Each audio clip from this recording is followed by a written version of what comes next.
All right. Well, let's get this started. Great. Hello, everyone. I am Crow, And I am Miridia. and we are here today to bring to you a speedrun of Shrine's Legacy. We'll be doing a co-op any percent run here, and I'm going to go ahead and I failed to do that correctly at all. Crap. It's fine. We Start the can. clock. I am incredibly sorry about not having a start there. I am used to needing to delete the file before starting, but we already did that. Okay. Yes, start the clock if it's not already. Yeah, we're going. Okay. Yeah. After that rocky start, want to give a description of what it is we're doing, Meridia? Yeah. So essentially, we are going to be completely breaking this game apart from about I don't know, what would you say? After like 15 minutes, I think we kind of just make the game our oyster.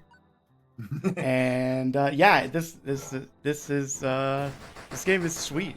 This is it's like a 2D, action RPG, kind of similar to Illusion of Gaia, Secret of Mana, stuff like that. The Quintet series, lots of little puzzles and stuff. And the co-op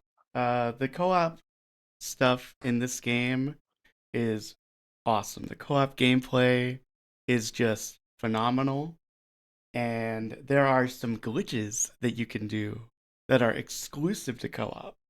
And let me just say that you guys are in for a treat because the stuff that we're about to do is going to be really cool. Yep. So, while we were giving the brief intro there, we had also another intro going on, which is kind of a cold open sort of a thing. Uh, Preview to a thing that will eventually happen in the game. We'll get back to that later. Um, but the kind of big picture here is that we are going to eventually be able to go out of bounds thanks to some co-op specific nonsense we've got. But aside from that, we are going to, for the first like 30 or so minutes of the game's going to look kind of normal, Kind although of. with a couple of kind of weird things we've done. Um, and then um, well, there's still going to be quite a bit of stuff we have to do, and in particular, the last several boss fights are pretty tricky. And since we're skipping so much stuff, we will have to fight them significantly under leveled. So that's where a lot of the run's difficulty is going to come from. Just by and large, I would say this speed run has come out really great. It is a lot of fun, specifically as a speed run, and all of the sort of joy that you get out of like Secret of Mana co-op, that sort of thing. Definitely the case in this, whether you're playing casually or not. Um, Picking up some things from town here. There's a thing you get in order to be able to do mini games with dummies later on as training dummies to get some EXP. That'll be a fast way to level up because we need to get at least some amount. Game wants us to do a tutorial with explaining how jewels work. It does nothing to require you to actually participate in that tutorial, so we're gone. Yeah, Um, we don't want to do that. That's slow. So cutscene stuff for the first 10-ish minutes of the game, which is good because we've got stuff to talk about. This here's Mala. She's the love interest for Rio, who is the character I'm going to be primarily playing as. Rio is our um, swordsman. He is our um, high physical damage, high physical defense, higher HP character with better reach on his weapon. His magic isn't as good as Rayma's. Rayma's, who Miridia will be playing as primarily. And She's I'm. kind of the polar opposite of Rio, especially with some of the setup that we're going to do with her in terms of the jewel system, which are like, how would you describe jewels, Crow? It's kind of like these It's quick, yeah, accessories. Yeah, you can get a accessories. certain number of slots, And each jewel, depending on how cool the game's creators thought that it is, costs a certain number of jewel slots. And they customize your character in some way. Typically, it's net upside, but oftentimes the more powerful ones have a downside, such as Sage Stone. Ah, yes. Although I'm sure that's not actually a downside, right?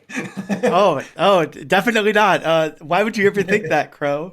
You mean having my max HP is a downside and having to play the entire speedrun scared out of my mind that if any monster so much as breathes on me, I'm going to die? Yeah, Surely there's nothing wrong with that.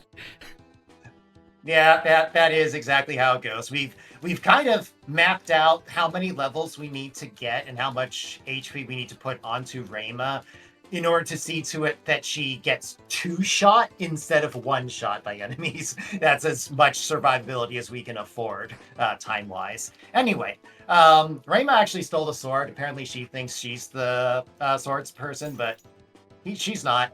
We take the sword. She plugged a Easy mode. ice gem into it, which now it casts ice magic, apparently. Whenever you strike a frozen enemy, that enemy will be knocked backward, and then they'll actually take damage when they slam into a wall or another enemy. That damage, incidentally, ignores defense power, so sometimes that is actually a pretty powerful effect to use against really high defense power enemies. Doesn't come up too often, though. One enemy in particular in the final dungeon, actually, is the only one we really care. Anyway, Rayma's trying to excuse herself for trying to steal the legendary sword of Shrine that Rio is the caretaker of. And it's because Aklor is on the loose. He's the ancient demon that the sword was made to defeat. And oh, hey, here he is. Hi, Aklor. Hi, Aklor. He likes to teleport. He Yeah, also he likes does that. to fail at being a villain. But we won't see We that. make a lot of fun of him. We will see a little bit of it. Yeah, We're yes. skipping some of it. Yeah. He notoriously, at least notoriously for us, repeatedly comes really close to catching the player and then doesn't. Yes. Also, Crow, just want to remind you again that I don't think you changed the difficulty. So yeah. make sure that we do that. And I'm also I going actually don't have my splits up, so That's fine. Yeah. Do you have splits going? Nope. Okay. Well, whatever. It's fine. It's no big deal. We'll find out at the end. Yep. Anyway, Aklor is doing his signature, definitely not force choke move. Actually, there's like a mind control aspect to it. We don't learn about that until later, like a lot later, because we skipped the first two times we're supposed to see that. Yeah. Anyway, Aklor is trying to interrogate, find where the sword is. We kind of show him where the sword is, and then run away. Yep. Because we're heroes, and that's what heroes do. Oh my gosh, I get to play the game now. Okay, let's see. Other easy. The game doesn't currently have a way to set the difficulty before the game starts. Little magic tutorial. You generate MP, which is indicated by the little crystal thing that surrounds the icon of the spell we have equipped in our little HUD thing. But you generate MP by striking enemies. 3 strikes from Rio or 2 strikes from Rayma will generate MP. We have the same spells, but Rayma just does more damage with her spells. And we'll be exaggerating that as the game goes on. Okay, so Aklor sees us run to this cliff edge and is like, oh, I guess they just disappeared. No object permanent skills in Aklor's dimension, I suppose. Okay, ready for your section? Oh yeah, the hardest part of the run right there. Okay. Sometimes in the middle of a cutscene, it wants the player to move the characters around rather than just all scripted motion. It can be a little bit disorienting just as speedrunning because, like, if you don't correctly keep in mind which player is going to be in control of the character, then it can take a little bit to get things going again. We For have sure. mysterious cloaked person coming in on the left now. We're I wonder supposed to who learn that that his name's is. Moria. Yeah, we're supposed to encounter him a whole bunch of times over the course of the game. We're not actually going to see him until pretty much the end. Title splash, and now we're free to move And we are around. free. Okay, so I'm going to kill the ants or bees or whatever the heck these things are. If I can. Because I killed them in 2 strikes. Rayma would take 3. Here we go. Gonna grab this. And now it's time for some out-of-bounds shenanigans. Swap. Did not. Okay, I think the enemy is in the way. Yeah. So get this. If the AI's in combat mode, then the thing we want to do here doesn't happen. Okay, so the game tries to have AI follow a short distance behind you. So if you turn off player control for a little bit, then the game will try to teleport the AI character to a place where they logically should be. Swap, place some waypoints, swap, and go. If we have just a couple waypoints near the current player 1, and then if we left some waypoints from player 1 at the other character's position, the game will kind of ping pong. Oh, didn't ping pong enough. Swap. The game will kind of ping pong the AI between the 2 positions. That's not exactly what we want. There we go. There we go. Nice. There we go. Okay. And swap, and bring the other player back inbound, swap, and we're good. Okay. Oh, you need to so turn me doing back on. that has... Oh, right. You need to actually play the game, don't you? I do need to play the game. This is a co-op speedrun, Crow. Okay. Can't we just do one P2C? Like, that's probably a thing I'll do at some point. But oh, nice. oh, hey, red jelly Let's drop. go. That's actually really good. We want 1 extra red jelly. We can purchase it if we don't get it, but this makes the money route a little bit easier. Okay. Ah. Got their dodge boots on today. It's clearly not that I'm missing. Anyway. Oh, I thought I hit that. Oh. Apparently I did. It's fine. It's not my best performance so far today. Anyway. Okay. All right, so by doing that out of bounds nonsense, we have now skipped Mom. We were supposed to check in with her before heading out to save the world. We didn't.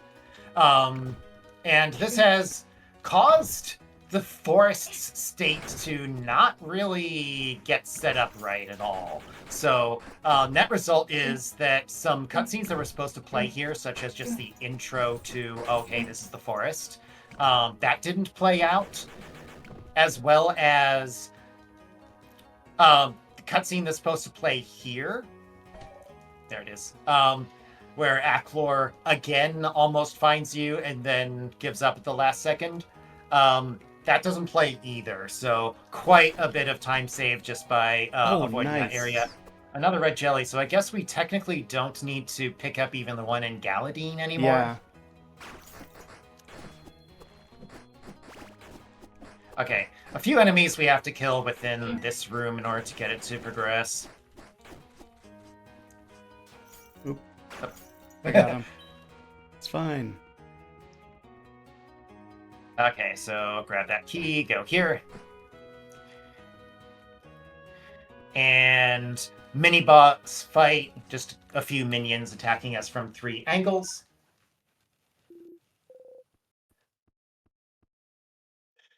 Okay, and we'll kind of bait them in towards the middle, and now start blasting.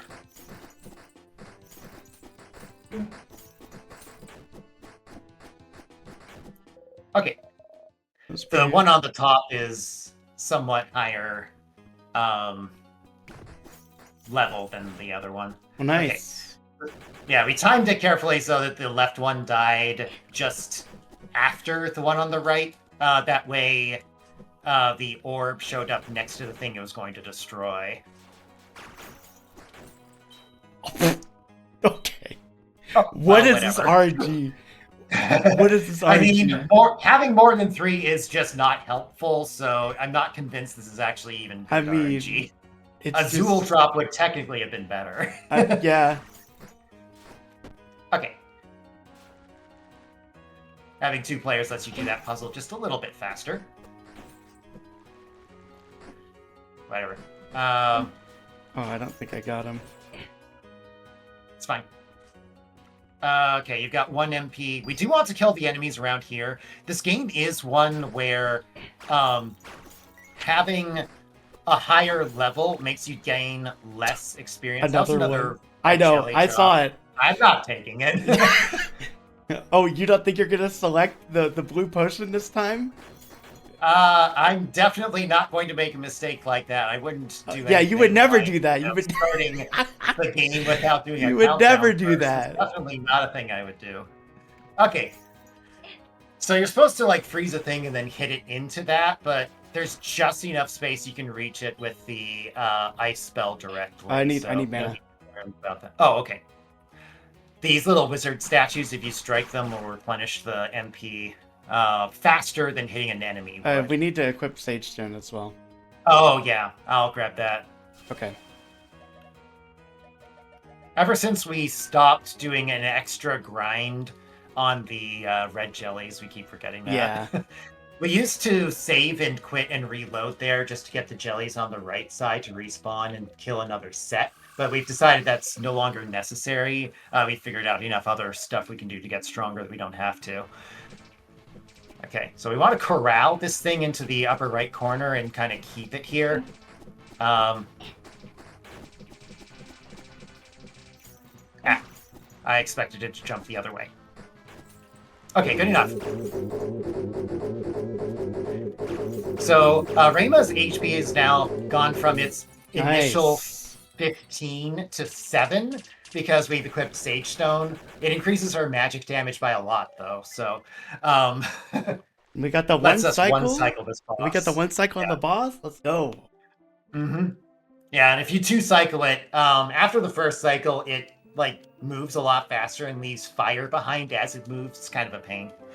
Anyway, you can see an array of gems, which we were supposed to see when we were visiting Mom and figuring out what our quest was going to be. Basically, we're supposed to collect 8 gems, each of which is guarded by some big, scary monster, aside from the ice gem, which Rayma already has. And that's why we've got 2 now out of 8. Once we get all 8, the sword will be strong enough to defeat Aklor. So that's our overall trajectory. Or at least it's supposed to be. Let's go. I got the bunny. We're not actually going to get all 8, but don't tell the game that. Yes. We're not going to be getting all 8 gems. Okay, so here's Aklor, a little despondent about his inability to catch up with us. And here's Mom, by the way. So we do at least get to see her at some point. Hi, Mom. She's checking in on Mala, who is still recovering from whatever it is that Aklor did to her. And Mala isn't super on board with the concept that her boyfriend just ran off with some girl that all she knows about her is that she tried to steal the legendary sword. Which I can get that sentiment. Anyway, we're going to do the first of these training dummy mini games, and hopefully we won't fail this time. Our most recent couple of runs have not done as well on these as we should be, which is we should just be doing it first try. It does clear a little bit faster if you are able to get the current set of dummies off screen a little faster. It does get the next set in sooner. And there's just a certain number you have to clear. Later instances of that will have more mobile dummies to attack. So we got 50 EXP for that, which is just shy of half of the level at this point. And that doesn't really scale a whole lot. By the end of the game, it's just shy of 200 EXP per level as well. So we have the fire spell now, which is good, as you may have just seen. Each of those pillars does your magic amount in damage, and there's 4 pillars per spell, and it applies the damage over time. Not that it mattered in that fight. Yeah. With Sage Stone equipped on Rayma, she does 7 damage per tick, on easy mode at least. This game is notably easier on easy mode than it is not on easy mode. We certainly could have routed out the game for normal mode or hard mode, but we didn't. So We did not. here we are. Yeah, this is NE%, not hard. Yes. Okay, Crow. So here's the Remember, lane, and there's Aklor. select Bye, the Aklor. correct potion this time. Okay, I'll count the text boxes. 1, 1, 2, 2, 3, 3, 4, 5, 5, and 6. 6. Red. Okay, Yes, we did it. Okay, this is Delane. She's our alchemist girl. She is insisting that Rayma and Rio are a newlywed couple and thinks that we'll be good business for her. We will be good business for her because we're adventuring, but the other part isn't quite accurate. Anyway, whichever potion color you indicate, she will make the opposite one free. The blue potion gives you MP, which will allow us to defeat, I think it's it's the last of the Gem Guardian bosses is the one we use it against. So pretty late in the game, but until then, we don't really need to use temporary buffs. So yeah, that's what we'll take. If you took the red one, there is, at least as of the last time we checked, there have been patches since then. But as of the last time we checked, the Delane actually took your materials, although not your money, if you cashed in on the supposedly free potion. So yeah, if you say you want the red potion, she'll give you the blue one for free. If you say you want blue, she gives you red for free. All right, do we want to talk about these fine, distinguished gentlemen? These great businessmen, luchador, muscle builder, dodge teachers. Yes, they're awesome. They are the Hiroshi brothers. All right. We're in the bounty hunting guild, trying to find where a large, scary monster might be, so we can possibly get a gem out of it. But yeah, the Hiroshi brothers are confident that they'll get that bounty before we do. We will definitely be seeing them again. Yes, they are our perennial frenemies throughout the game. Yeah, these guys are great. Also, dodging lets us go very fast. Yes, we're about to see that. So yes, and I mean way faster. We are schmoving. Yeah, that cutscene. There's another spot in the game like this where basically your character learns how to do something by seeing another character do it. And dodging is really good. If you've played an older build of this game, like this game only came out in October of last year, so this is pretty recent, but they have been updating it periodically since then, and one of their updates did make both just basic sword swings a lot faster, as well as dashes are a lot faster than they were on release. You can also do dashes diagonally now.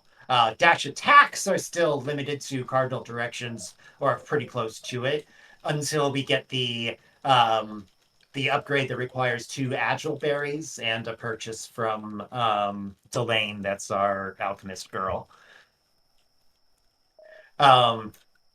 So yeah, we will definitely be zooming.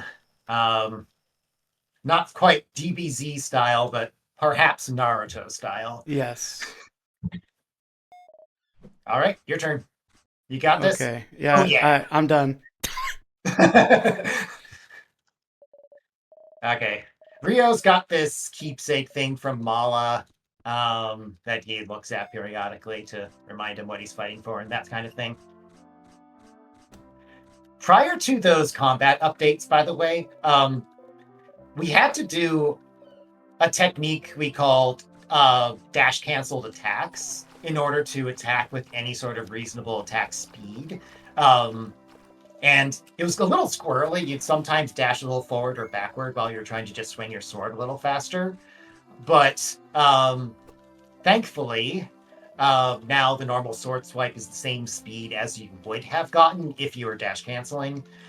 Turn canceling is still a thing, though, and I did actually do it during the fight against the mammoth gel. I just didn't really draw attention to it because there was other stuff going on. But if you start attacking one direction, you can press in another direction and attack in that direction without having to worry about a cooldown at all. The catch is, though, that you can actually swing. You can restart your attack faster than your swing comes out. So if you do it too fast, you actually deny yourself damage. There's a little bit of timing to it. You can also do the turn canceling with magic. Now you won't see me do that very often, to be honest. It's pretty much only useful in the mammoth gel fight. It needs an enemy that is huge and you're inside of it, pretty much. Pretty much, yeah. Because otherwise, your spell's only really going to be full damage. Like, normally, if you are on one side of the enemy facing the other way, like into it. If you're in the middle, you're only going to be hitting with some of your fire penalties, not all of them. Okay. All right, Grunis Island. We are going to be doing some more out-of-bounds stuff, but we're going to be doing the easier one. The one that we did before is kind of the harder one, the ping pong. This one we call layer swap. Much easier to do. Also kind of arcane and not likely to be done accidentally by players, which is good because the developers have been pretty supportive of the speedrunning endeavors we've had overall. And basically their policy seems to be, as long as the glitch isn't something a player's likely to encounter by accident, they'll leave it in for us to make use of. Okay. Get rid of that. And get rid of this thing so it doesn't bother us on our way through. And try to not die. I'll get the... Yeah, I mean, there's not really many enemies left here, so you probably won't. Okay, here we go. Set some waypoints here, and... But that may have been too many. No, nope, we're good. Okay. Sweet. So if we flicker play control off for just a moment, then the game will teleport player 2 to player 1, but leave player 2 in the same position where they were. And, on the same layer that they were. So you can either be located on the high ground, but have the game believe you're on the low ground, or vice versa. Don't want that to kill you while we're trying to do this. Yeah. That would be very unfortunate. So there's supposed to be this huge puzzle involving gathering orbs and doing mirror puzzles and stuff in the main room and all that. We are not doing that. Instead, we're going around the island in whichever... Oh, you're stuck. Interesting. Okay. I guess we brought you There's too a far first left. time for everything. I think there's another way you're supposed to describe that when you're in a marathon. Yes. That's never happened before. That's never happened before. Uh-oh. I fell. It's just, yeah. Yeah, that's fine. Okay.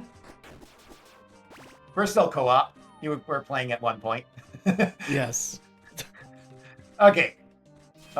Here we go. Okay, so Jules, you get that for survivability. I get that for damage. Okay, so we collected 2 jewels while we were in the area here. The most important one is malachite. Malachite... I'll get the left one. Malachite is a jewel that says the wearer of this, if they would die and they have more than 1 HP, instead they just fall to 1 HP. That is such good extra survivability. For now, we have it on Rayma. Eventually, it'll go on Rio, just because there's so many other things we want on Rayma. But getting that jewel was supposed to actually involve doing multiple wings of the puzzle and like doing optional stuff in each of the wings of the island and then merging it together to finally get there. But we just kind of walked through walls to get straight into it.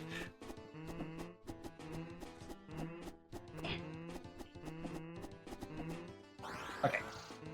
Swatting at the Grunis here will cause it to advance to phase 2 a little bit faster. Bonk. I believe I do have ice equipped, so I will punt him to the right. Okay. And once he's in the wall, we just kind of beat on him here. And he's dead. Fire going through, like all the sub hits apply like, 0.2 of a second of hit stun or something like that. And between that and the sword swipes, it just doesn't get out once we have it there. Yes. Chat is noting that Dengi had the high ground, so it was indeed over. It was, yes, it was over. Okay, so turns out the Grunis didn't have the gem we were looking for. We took its hide so we can cash in on that bounty. It's 300 Zool, which is, how would you describe that? A fortune. Yeah, pretty much. There is no point in this game where 300 Zool would not be considered a huge amount of money. You slowed down so you didn't have to mash. That's exactly. No, look, I wanted to optimize my position on the screen so I didn't have to walk as much. What could you possibly mean? What do you mean I don't want to mash? Whichever player initiates a cutscene is the one who gets the honor of mashing the subsequent text boxes. He did, in fact, place Rayma where she needed to be for the cutscene, but I think that explanation is a little sus. It was definitely sus. Anyway, I can't do anything in this fight for like 8 seconds, so I'm just kind of trapped in this thing, so I've got to watch Crow beat up this mass. Alright, now I can go. Or try to. I honestly didn't do that great of a job. It's going to be a bit slower fight than normal. No, it's dead. It's fine. It's fine. Yeah. As long as we kill it while it's on the left side before it starts wandering back. They had to handicap us for this fight, right? Like, they had to make it so that Rayma, like, nah, she does too much damage. We did just pick up a bunch of really effective jewels. That is This game has a lot of jewels available, and a lot of them are like kind of vague utility things, and they're actually very nice for dungeoning, don't get me wrong. Like the lodestone jewel that sucks in any drops from enemies, so you don't have to go run off to wherever it was they were, possibly put yourself in danger to get that heart drop or whatever. That sort of thing is very nice, and we actually included that particular one in our run for a little while, but typical speedrun stuff, at some point you gotta trim the fat, and everything that isn't increased damage usually is the fat. Yes. So here we've got Post Cat. Was delivering the letter that Rio wrote to Mala. I actually did have to control Rio as he went to the post office. I was talking about other stuff at the time, but that is a thing that happened. And it'll happen more than once in the game, including at a time when it's not supposed to, but we'll get to that later. So the letters are on a set speed. We don't get to speed this up. So this does give us an opportunity to talk a little bit about kind of the big picture of the run, where we're going, and why we're doing what we have and why we're not doing the stuff we're going to not do. So because we can go out of bounds, we can pretty much immediately go to the last sequence of bosses and dungeons of the game, just immediately. However, the second to last dungeon requires the wind spell. The wind spell is after Galadine. Used to be, we had to do a whole bunch of stuff in the mid-game just to be able to get the Galadine cutscenes to play, so that Post-Cat Jeff would show up in the Moglore forest. But we now have a way to get past Yeah, we now have Jeffless. We so have we're very happy about that. Jeffless. We got Jeffless. So that means that we aren't going to go through the Parum Tunnel. We aren't going to go through Silton's town. We're not going to go through the canyon guided by Thyden and Shelly, the power couple Vulpex. They're the furry creatures of this game. And we're not going to see Thyden get mind controlled by Aklor. We are then supposed to go to the desert and get the Earth Gem there. We're not doing that. We're not doing that. So, look who it is! Hi, Hiroshi Brothers. Bye, Hiroshi Brothers. They're getting to the island in the manliest way possible. Okay. So, you may then ask, why didn't we just do that immediately? Why didn't we just rush to the Wind Gem? And the answer is Mala. Yes. If we don't go through the cutscenes involving Mala here, at this phase of the game, then first of all, we don't unlock quick travel, and that sucks.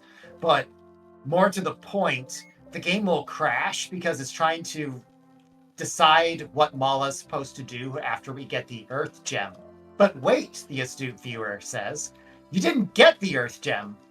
More on that later. But whenever the game thinks we get the Earth Gem, at that point it would crash if we hadn't already done this sequence here. So, as a result, although we didn't necessarily do the first couple of dungeons in the way the game expected us to, we did have to at least do them.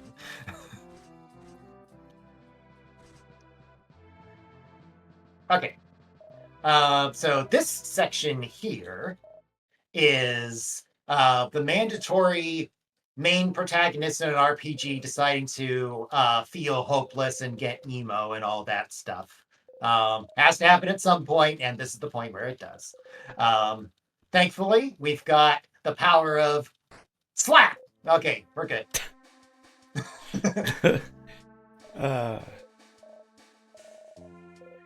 Okay, want to talk about how quick travel works? Pretty much, you see the little gold save point? Anytime that you load into an area that has a gold save point, you can fast travel to that area. But you do not need to interact with it at all. All you need to do is just load into the area, and that's it. So we're going to be... In order to actually do the teleport, you do have to talk to it, to be clear. Yes. But unlocking the teleport is just a matter of being in the right room, which we will abuse at one point later. So here's Rio, moments after his letter arrived, showing up in person. Not sure how much the letter was necessarily required, but whatever, we're here. Mala seems to appreciate it, so I'm gonna say it's all good. Rama's just like the third wheel. She's just kind of like, all right, whatever. I just want to go kill Aklor. Yeah, she's weirdly obsessed about it. If only there were a long flashback sequence that would tell us about that. I assure you, we will not see any. We will not see any of that. Oh man, I'm so happy that we don't have to. Okay, we just found these we are going skips. to do another one of these little dummy training things, another 50 experience here. Each successive one of these, at least as far as intended game progress, is going to be worth 10 more experience than the last. We're going to be skipping the one in Silton's because we never go there, but we get most of the rest. And the one in Amdale. What's Amdale? Right. Where's Amdale? I'm going to be honest here. When I was coming up with that statement I just made, I was going through and thinking, okay, what other dummies don't we fight? And I thought, well, there's the secret super boss at the end of the game, right? That's also a training dummy. We don't do that. And the thought of Amdale existing did not occur to me. It's been so long since we've gone to Amdale. Yeah. We'll talk about Amdale whenever we don't go there. That'll be later.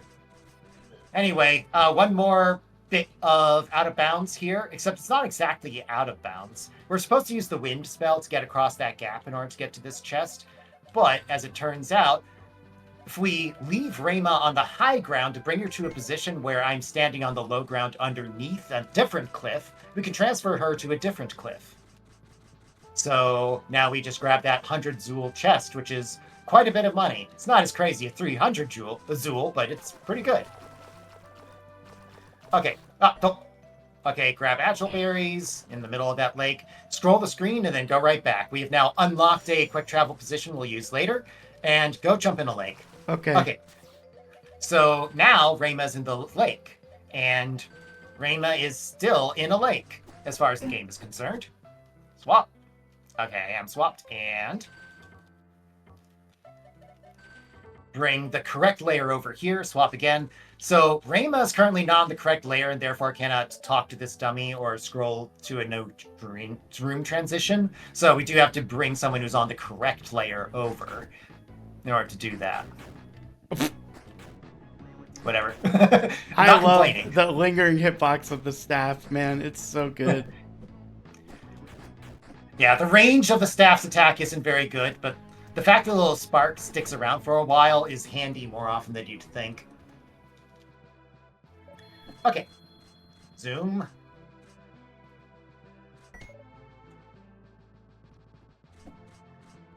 Grab some money, and off to Galadine. Okay, this is the castle town. There is a whole bunch of stuff here. Most of Galadine is usually going... Well, some parts of it anyway, are going to be kind of blocked off from you the first time you visit it, usually. Hey, since we don't need the jelly, actually, I think we go south through the town to pick up stuff. Yeah. We do need some cash that is within the town, just kind of hidden around, in order to afford all the shopping we want to do here.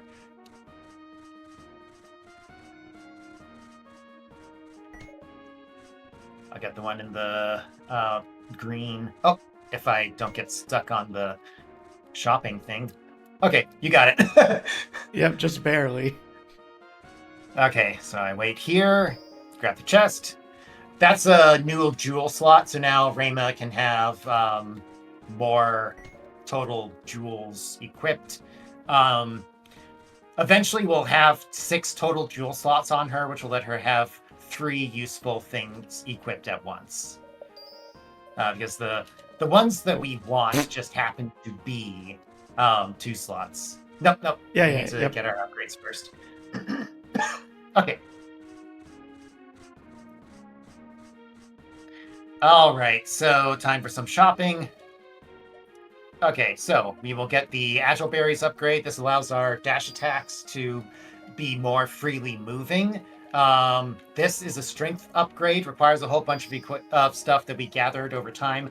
It also burns a lot of Rio's like HP and MP upgrade resources.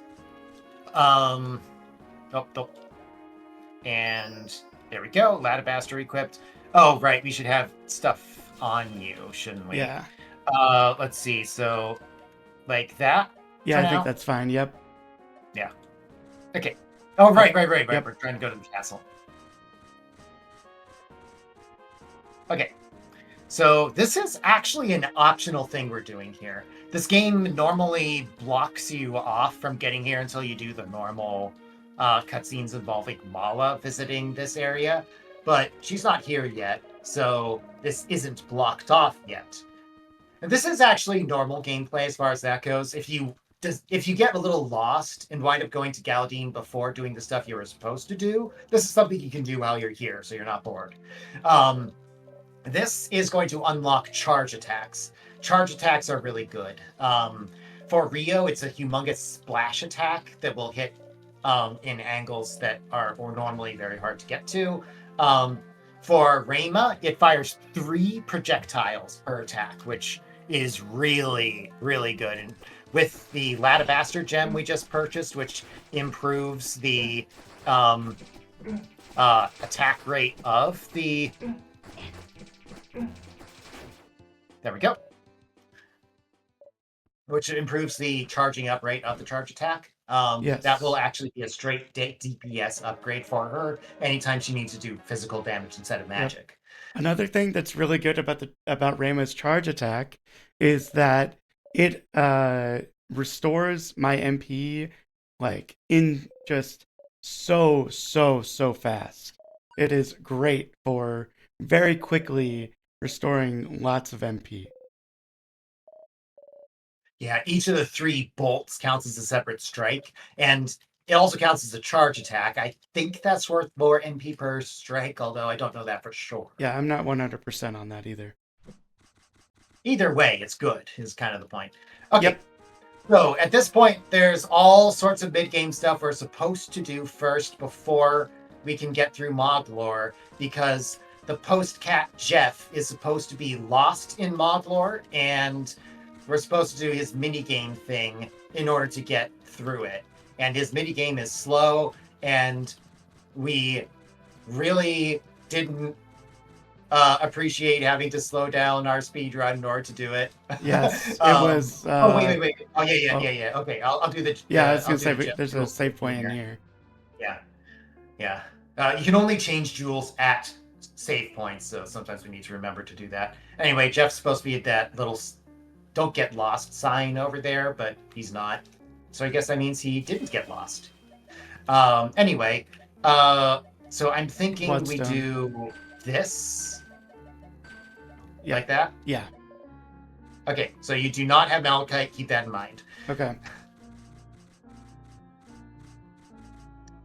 Okay.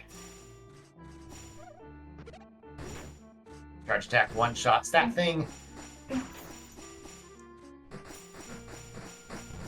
Clear this out. So instead of doing that minigame, we're doing this. Swap.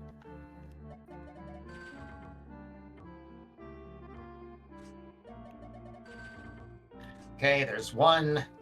Swap. Set some waypoints. Swap. Think like 2 moves. The amount you move the other player before starting it kind of affects how far they move before the game kind of normalizes their movement. So, yeah, we are now past the first thing that was supposed to require both Jeff and the Earth spell. This room is really cute. It's the same room every time you go through, but depending on which exit you take, you wind up somewhere different. Okay, so that swap, and I'm going to say that much is probably correct for this one. We're good. So this is basically just pause buffering I'm doing here. Okay, we're through. Hit that thing. This changes the shape of the forest. We need to do that twice here. Oh, I'll swap like this and then swap. There we go. Okay. I should probably heal.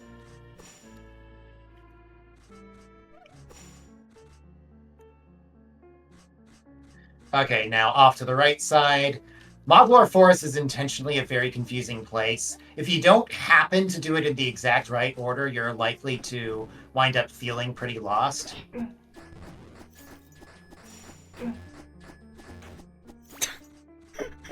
Fucking wild. I was struggling a little bit. Okay. Okay, that's good. Oh, Serrano. What do we need that for? For bomb? Yeah, there's actually a lot of temporary upgrade. Whoa, that's not what I thought was going to happen. Okay, there we go. Okay, yeah, sure. Sometimes it's a little weird. Anyway, there's a lot of temporary upgrade buff potions you can unlock, but they all require a fair bit of resources that we just don't really... Oh, hey, you're going further than usual. Okay, that's great. Nice. Okay. This room kind of sucks a little bit because each time we swap, each time we go into another one of these types of obstacles, we usually have to reset the out of bounds state, and we also need to make sure that Rio doesn't wind up slipping out of bounds. Okay, we're good. Like back inbounds, out of bounds. Right.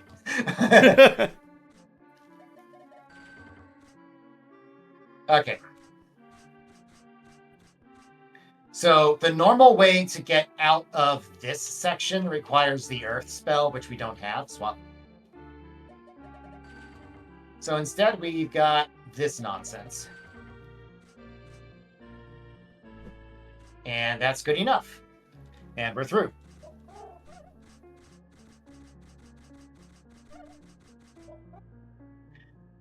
Okay, we do want to fight the enemies around here. Try not to die.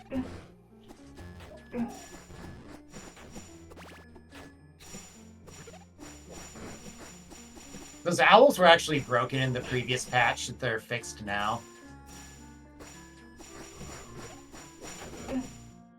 Okay, that should be good. I'll get the torch on the bottom.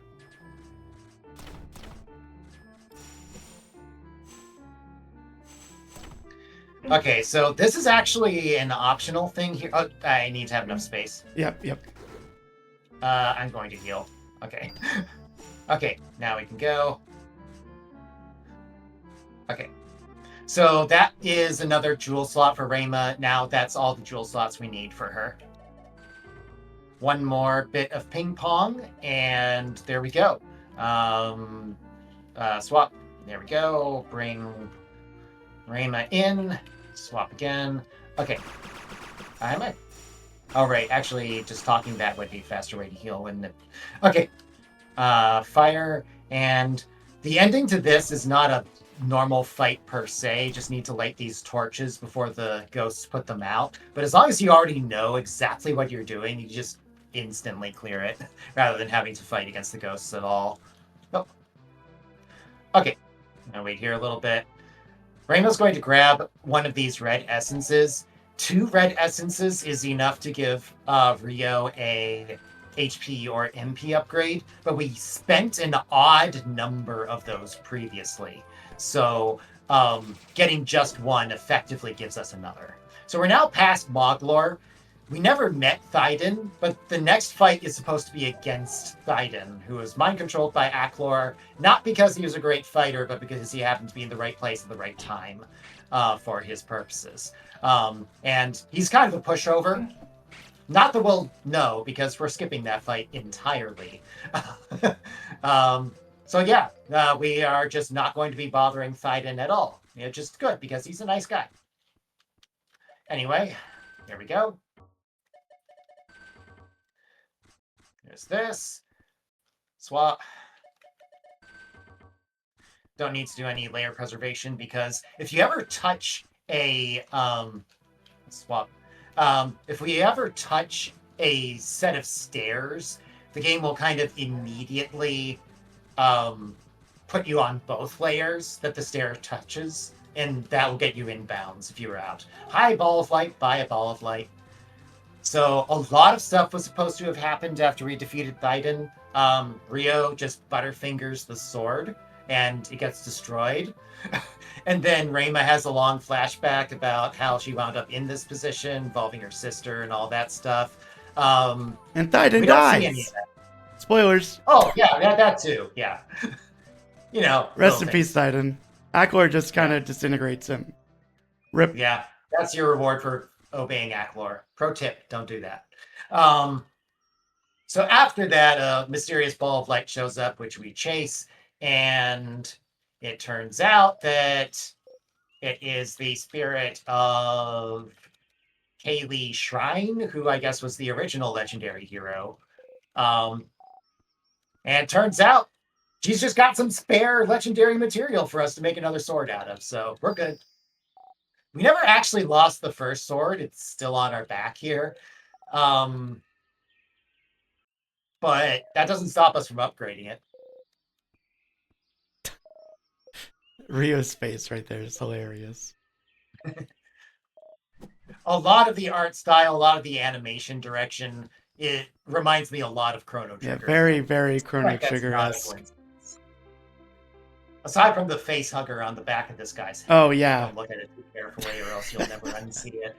You'll never unsee the face hugger on the back of this dude's head. It's crazy. Yeah. Okay. Anyway, so there's supposed to be like armor for sale in this blacksmith. We never did any of the cutscenes involved for getting the material necessary to do the armor upgrades, so we don't get that. We do, however, at this point, get the wind gem.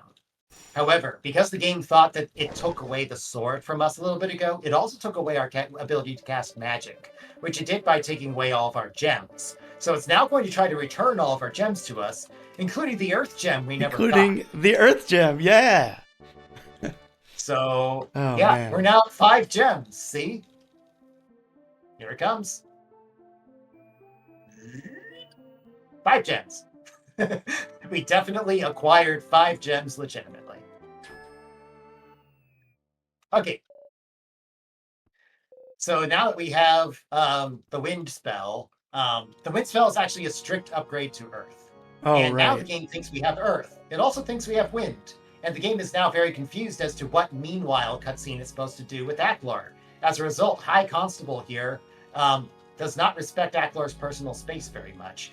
Aklor is kind of stuck between 2 different cutscenes simultaneously. One when you just got the Earth Gem, one when you get the Wind. So And then Adrien there's... also doesn't respect his personal space very much either. No. And here's Mala. This is where the game would crash if we hadn't cleared Grunis. The game goes through some logic after you complete the Earth Gem cutscene in order to decide if Mala is ready to go to Galadine yet. And in this case, she is, and she's getting some advice from Amoria, who we totally met on the way towards Siltons, didn't we? Yes. Oh. Yes. Okay. And now, by the way, we're in the desert. Gem, yeah, we're back in the desert where we definitely just were, right? Okay. Oh, wait, I want to kill one more. If you don't mind. Yeah. Just use fire. Okay. I didn't have mana. Okay, now you... I didn't even level up. Oh my god. Whatever. It's fine. Like, we're doing another gummy, so... Yeah, this is important. That particular kill is important for stuff later. Oh, more red jelly. Okay. Dude, what is this? RNG. This is so funny. Okay, swap. Set some waypoints. Bring Rio up here. This one's a little weird. There's like a plane that you would fall down if you were on the high ground, so we need to avoid it by bringing the low ground into the out of bounds zone for it. Okay, so wait. I think you just hit the ladder. I just tagged this and burned this, and now you can go up normally. Yep. Okay. This is supposed to be a one-way ladder as a way to connect Felenor, the second to last town in the game. Oh, somebody mentioned peak in the chat. Somebody mentioned crosscode. Yo, let's go. I'm a huge crosscode enjoyer. Okay, so we are not supposed to be here at this level, so yeah, it's 1 or 2 shot territory for most situations here. It's a little rough. Okay, we have the amount of cash that we need in order to just pick up the 50 Zool chest. We do not have to do the 6 followed by the 7 Zool chests. Oh man, but it's funny, man. It is funny, but we don't need them. We can't do the 6-7 meme. Fine. Yeah, I mean, we could, but it would lose time. Okay, so we're now in Felenor when we definitely shouldn't be, and we're going to loot it on our way through, but whereas there's supposed to be around 20 minutes worth of cutscenes associated with this area, we're just not going to, because we have finally found what for us was a long time kind of the Holy Grail, which was oh wow, we both failed simultaneously. Okay. Which was a way to get past Ildar without having to do Felenor. Okay, well, we'll have to lock in for this one, I suppose. Sorry. We normally don't mess this up. I'm not gonna lie. I mean, but not like that. We're doing something wrong now. It's the long and short. I think I'm just like not. I'm just like kind of like doing whatever. Honestly, I'm not like focusing on playing it safe or whatever. Quite a bit of experience is what we get out of this, and experience is kind of hard to come by. This game kind of scales experience gains linearly rather than exponentially, like a lot of RPGs do as the game progresses. By the way, the other closed chest in that house there, That has canonically, it the has ice the gem. ice gem in it. Okay, so grab this. Okay, so the Flowstone Jewel is the last jewel we're putting onto Rayma. It grants her. Uh, There's that. And then I do want this for the upcoming fight. Yes. Okay, it grants her more duration for the elemental effect of spells she casts. So, in particular, this is going to make her fire last long. That works! That's probably even intended by the developer, and we just never found it. Well, that's never Sure. happened before, and it's actually good. So, yeah, nice. Oh, I did not know that you can interrupt them like that. Okay. is is the goat a one shot for you? I feel like it probably is. I think it does like 8, maybe. I don't Okay. know, honestly. It's been a while Might since depend I've whether been. it's doing one of its magic attacks or physical. Yeah. Oh, Probably right. survive magic. Just grab me. Either way is fine. Yeah. We meet at the end here. Just want to Yeah. heal up. Okay. All right. So we were supposed to, from the place we were supposed to leave the area after getting our wind gem and the upgrade to the sword. It was supposed to put us out on the path towards a town called Omdale, which would lead to the castle with the water gem in it. We didn't do that. Then we were supposed to go through the lightning marshes. At the end of it is this fight, which we're going to do, even though it's not technically necessary to beat the game. The lightning gem is one of those quick things that we can do to make ourselves a lot stronger. And we get to see the Hiroshi brothers again, so we're not complaining about that. Get Get flexed flexed on. on! Okay. So we have done this fight way too much. It turns out that, once we figured out we could go out of bounds, we experimented with various cases where we would just do this fight at times when you definitely shouldn't have. So, as a result, we've done this fight at level 2. We've done this fight with the training weapons while the sword was destroyed. Yeah. By and large, we have a general idea of how to stay safe here. We say as we almost die.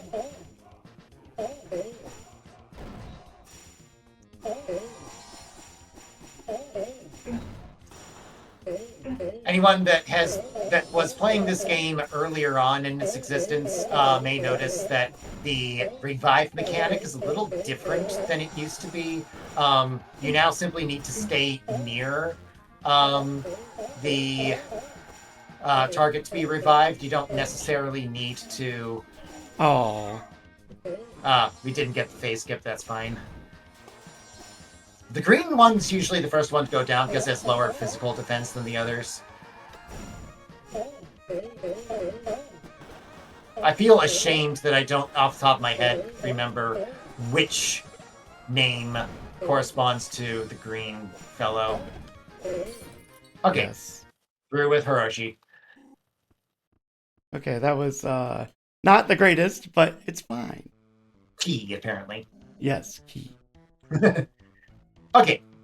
Still first try. Still no disasters in this round. We're still feeling pretty good. Yep.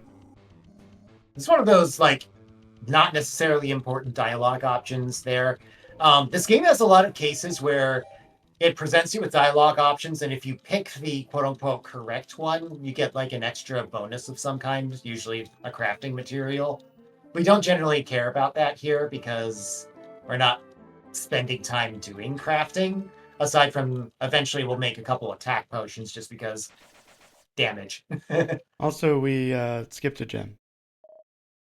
Yeah, so we now have an empty spot in our gem list. We just don't have the water gem. We're never going to get it either. Sort of, we will, I guess. We'll never acquire it, I'll say that.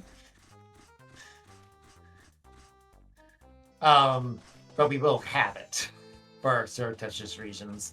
Okay, there we go. Quick travel up to here, which is a place we definitely were, right? We were. We're That totally room is here. just huge, and we were in the corner of the room, and this happens to be the save point happens to be exactly where we want to be in it. How long is a casual run? I don't know, like 20 hours, 25 hours. That's I think that's what I think 20 hours was what I saw on your casual file that you had whenever we started playing. We ended with like 11 hours on the clock. Something like that. But like you already knew where you were going. Yeah, that's true. If we need to kill something, we'll kill it after Ildar. There's some stuff there we can kill. Oh, wait. Oh, yeah. We kind of need that. Yeah. By kind of, I mean we... Oh! Okay, they do 9 damage. Okay, now you know. Now I know. And healing did not bring you out of death zone, but we weren't going to be worrying about that anyway. Okay, here we are, Ildar. Ildar. So, Ildar is filled with people that don't like humans because, well, first of all, they're not humans themselves, and, you know, racism and all that. But whenever you go through, it's supposed to be accosted by various people who don't want you to be there. And then once you get to the third such person, the game will kick you out. However, if you do just the second person, the town is left in kind of a weird state where everyone's out and about, and not all of the triggers for booting you are there.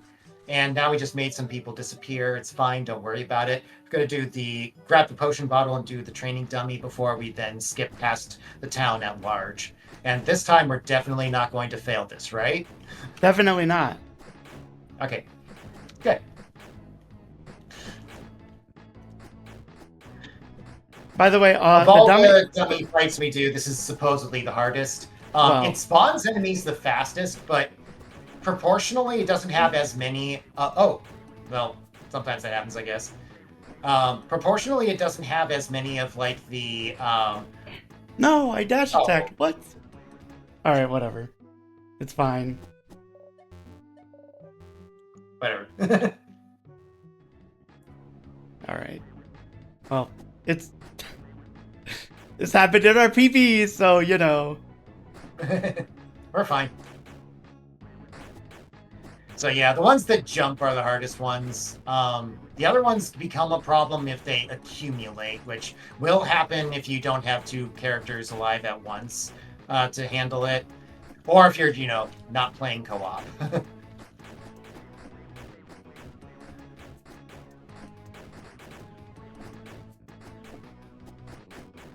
Okay. Okay. There we go. There's dudes in the upper left. Just all the townspeople were crammed there. Don't worry about it. Okay, so because we opened the chest that reset the glitch that was... this is fine. This is fine. Yeah. What we don't want is the third one. Okay. Yes. So leave and re-enter. And now we're going to do some shenanigans. We can't just directly get the normal way to acquire the heat tablets, which are supposed to be what grants us access to the area over here. But we can just do this, so we're good. No need for Felenor. This is like 20 minutes of cutscenes around Felenor. Literally 20-minute time save. Okay, so from here, I'm getting MP and HP, and you get HP. Yep. And you did get your level up from just that, so we do not need to fight anything out here. Okay. So we have carefully mapped it out to where the strong enemies that are upcoming will deal 12, not 13 damage to Rayma. And so she gets 2 shot, not 1 shot, which is a very big difference as far as general playability.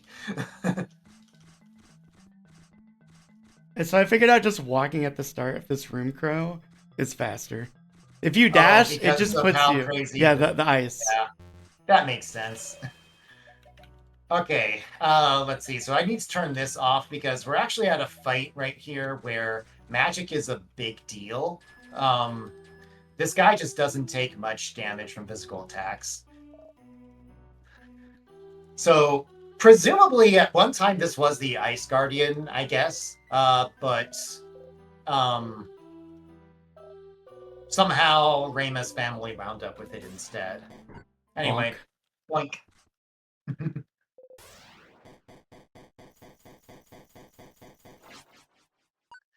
we go. And we do have lightning now. Lightning is a straight upgrade to the fire spell. And so anything that is weak to fire will also be weak to lightning. But there are some things that are weak to lightning that are not weak to fire. In particular, the Dem Crystal enemy is one such enemy, and that winds up being important later.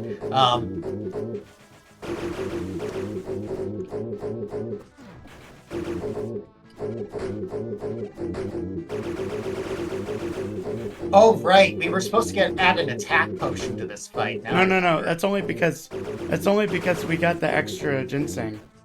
Right, but we actually have access to an extra ginseng because of the you're right. Skip near Aklor at the beginning of the game. Whatever.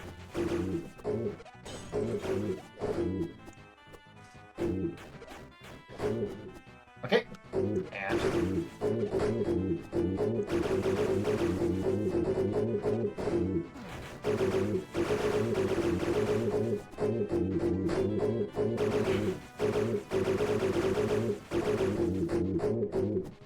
Okay. Nice.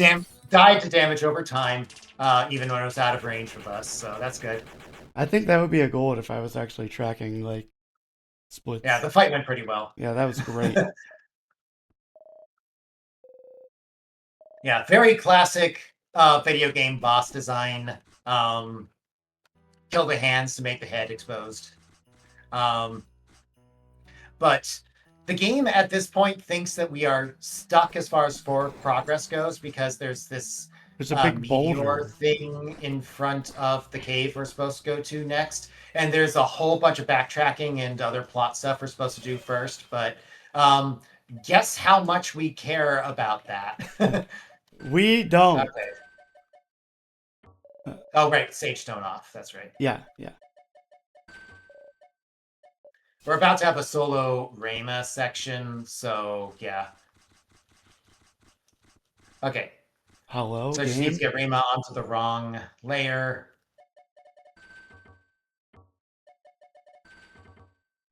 So she can get past the boulder, swap, and then bring Rio in on the correct layer so that he can go through. Oh, okay. There we go.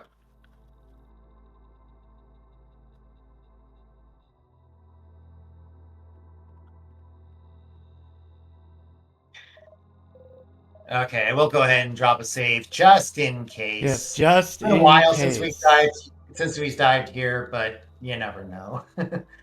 Yes. It's a big time boss if not.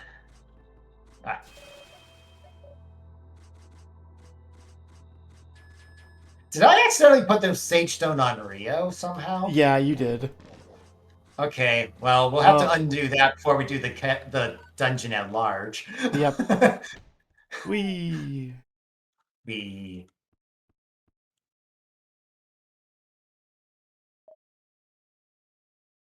Okay.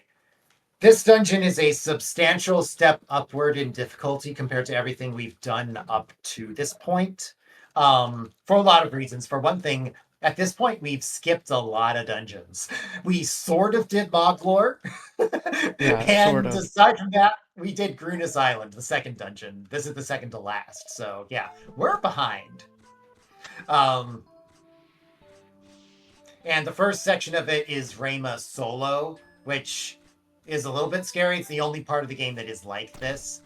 And it has one instance of what is arguably the scariest type of enemy the game has towards the end of this section. Well, at the end of this section, really. Cute solution to this puzzle here. Turns out the orb creator is able to let the orb pass through it. There's a more logical answer to the puzzle, but conveniently, the cute answer is also the fast one. So, this cave is full of illusions that'll be tormenting us as we go through. This room's amusing. Do we need money? Go for it, yeah. Okay. I wasn't sure, so... I don't actually have to that one. Those are two different pits, so they don't interfere with each other. Oh, right. Yeah, you're not able to have two bridges up on the same place at the same time. If you have the text box up, enemies still move, which allows the furniture to self-destruct while you still aren't taking damage. Pretty similar to some tech you've got in Secret of Mana that way. Oh, right. I want empty. Yeah. So I pass off control. This is kind of how we've done this part. This enemy right here is terrifying. It's less so now because they made the mirrors actually destroyable, where practically speaking, they kind of weren't before.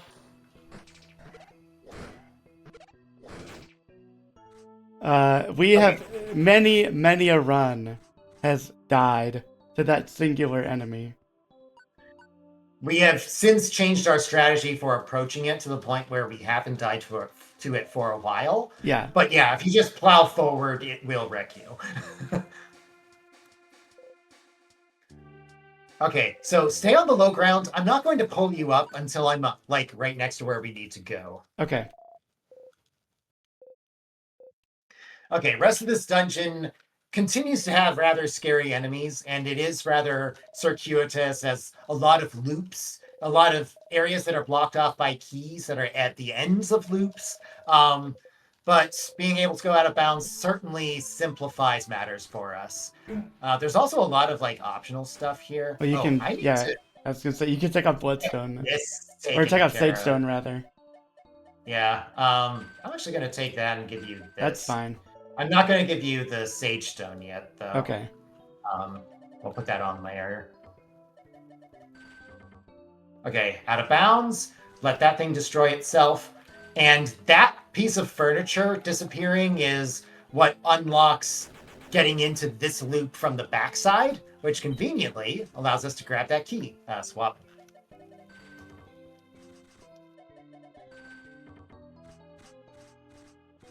Swap when we get to the next room.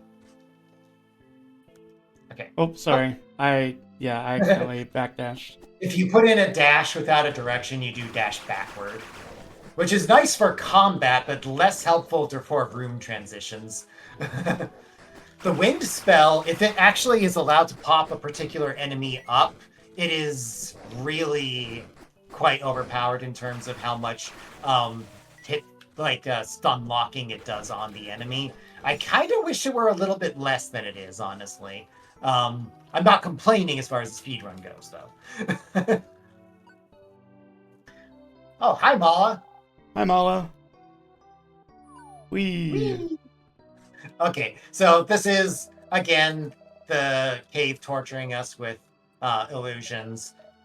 And here's this person that we definitely know and definitely met in Felenor in those cutscenes we definitely watched. Oh, well. Luckily, we didn't know who he was anyway, so that reduces the emotional impact. It's true. Yeah, that guy's actually pretty cool. He is cool. He casts meteor and stuff. I wish we knew how to cast casting some meteors. They are awesome. Okay. There we go.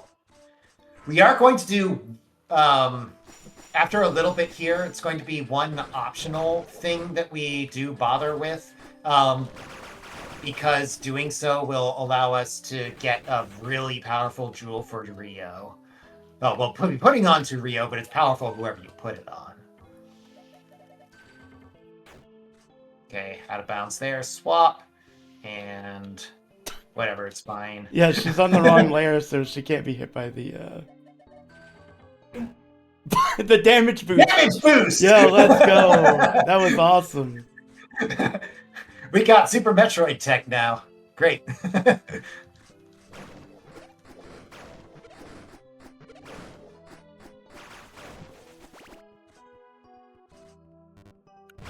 Oh, yeah. I'm out of MP.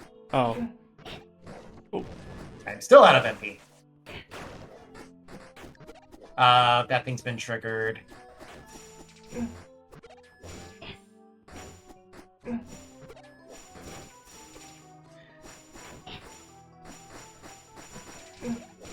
Oh, I died. Heal, heal, heal. Okay. Yeah, I think we just reset. Unless, I think we're good. Yeah, actually. yeah, I think we're good.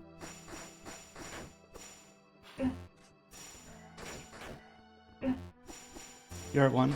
Okay. Nice. Okay. So that's the hardest normal battle we do in the run by a pretty significant margin. We should kill this so we don't have to deal with it. Yeah, and I'm gonna level soon anyway. Okay. Oh, wow. I'm like literally 2 EXP. Well, we do have one more mandatory fight in just a little bit.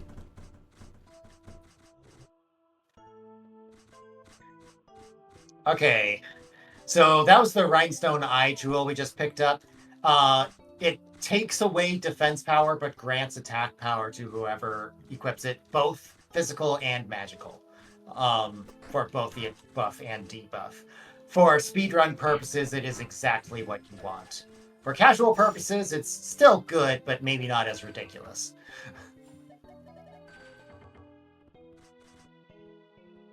Okay, high ground to high ground transfer there. And then we have to do this in 2 steps for some reason that we don't necessarily understand. It is somewhat common. You'd see it a lot more if we were still doing like the desert, but we skip that now. But it's somewhat common that whenever we do the layer nonsense, that we wind up finding just invisible walls here and there everywhere throughout everything. Hi, Mom. Hi, Mom. Oh, except that's not her. Yeah, it's not.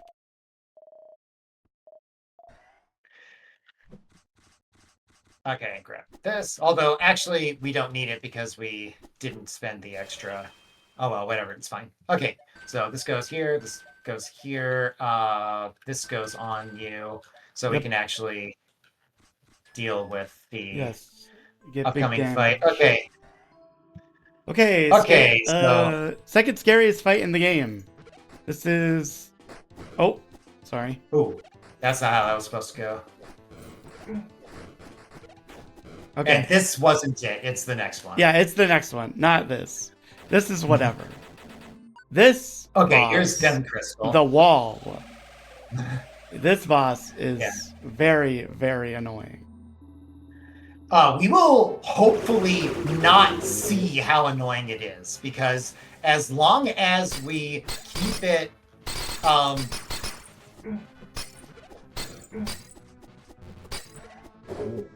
under control,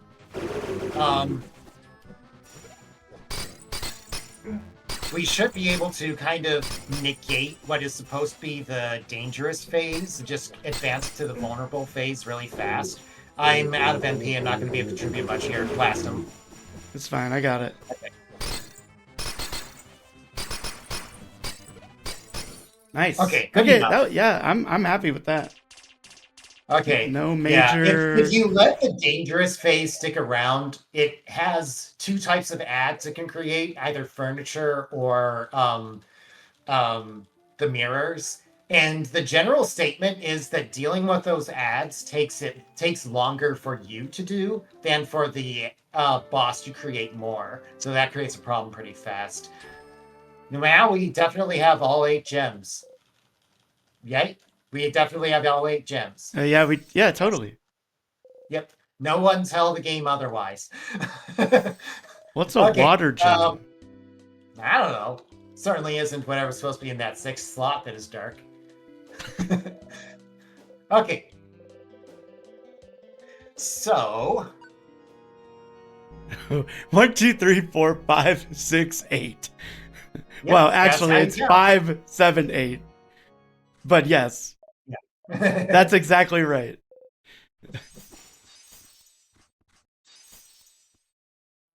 all right. So now here's where the game is like, oh, hey, you have all 8 gems, so the sword's going to power up to its maximum power. All right, There you go. kaboom. And this is a damage upgrade to both Rio and Rayma. Yes. The staff powers up every time the sword does. Here's Simon, actual Simon, by the way. Yes, not actual Malibu. Simon. And a bunch of other people who we either did or were supposed to meet over the course of the game will come to help us. Here's Dengue, we know who he is. Here's the king of town. Who are you? And I don't know. Who are you? I don't know. Who are you? I don't know. Alvin allegedly was in Ildar. That's Jeff, the cat. cat we were very excited about skipping before. And then Dolan is supposed to be Mala's uncle who's into rock music of some kind, although he calls it weighty music, which is definitely not heavy metal music. He plays the drums Anyway. and tortures people with the drums. Yes. Literally. Yeah, that's the joke that we don't get to see, but you Yes. can see if you choose to play the game. Yes, if you choose to play some Shrine's Legacy. What is that? Okay. What is that movement that Rio just did? Nah, don't worry about it. What was that? That looked so goofy. Okay, so All right. King of Town helps us. So what's supposed to happen is we alternate between doing mini fights ourselves and like seeing our allies help us. But what's instead going to happen is we're going to keep Rayma on the outside of this invisible wall and then pull Rio out, and then we'll reload the room and then swap. And yeah, we've now broken the sequence and we're just not going to do the rest of it. So bye-bye. That set of enemies is real, the rest are not. So these guys, don't worry about them. Run through all of them, it doesn't matter. Not a problem. Giant frozen moose, not a problem. Okay, and then fortunately the game eventually gets back on rails, so it's not like we've soft-locked ourselves out of the game. And now we have an important cutscene involving this person that we definitely know very well from many cutscenes prior. Yep.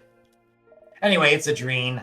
It is Rayma's sister, who is the whole reason that Rayma's on this revenge quest against Moglore, because she thought that Adrene was killed. Actually, she was mind-controlled.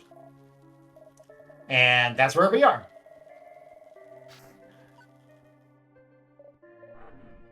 And then Simon doesn't win that fight. No. And unfortunately, this game does not have Phoenix Downs, so... You just gotta stand on top of him, Rio. What are you doing? Just stand on top of him. He didn't take the little recovery bar buff. Oh, man. So, yeah, poor character selection. You gotta hold A, Rayma. Oh, right. So Simon really likes periods. I hope you guys like periods.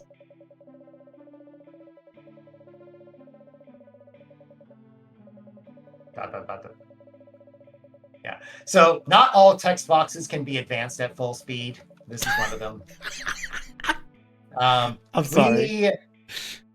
We meme on it a little more than we necessarily should, just because, you know, we're speedrunning. I don't want to like spoil the gravity. I don't want to ruin the gravity of the cutscene, but like, look. That's a lot of dots. Why does he have the one text box? Not the only character that has a lot of dots either. Look, I just skipped the other one. Look, I'm just saying. Why does he have one text box that's just like literally 7 periods and they all go really slow? Oh man, it just gets me every time. I think it's still better than the help one. Oh yeah, help. That one is too funny. Okay, so on to the rest of the game, switching to Wind. now we're fighting another character that we definitely have been We've interacting definitely. with Oh, all hey, do game you remember long. this guy? Probably Yeah. not. This is the first time we're actually fighting him. This is supposed to be our third fight. Oh, we didn't get the funny.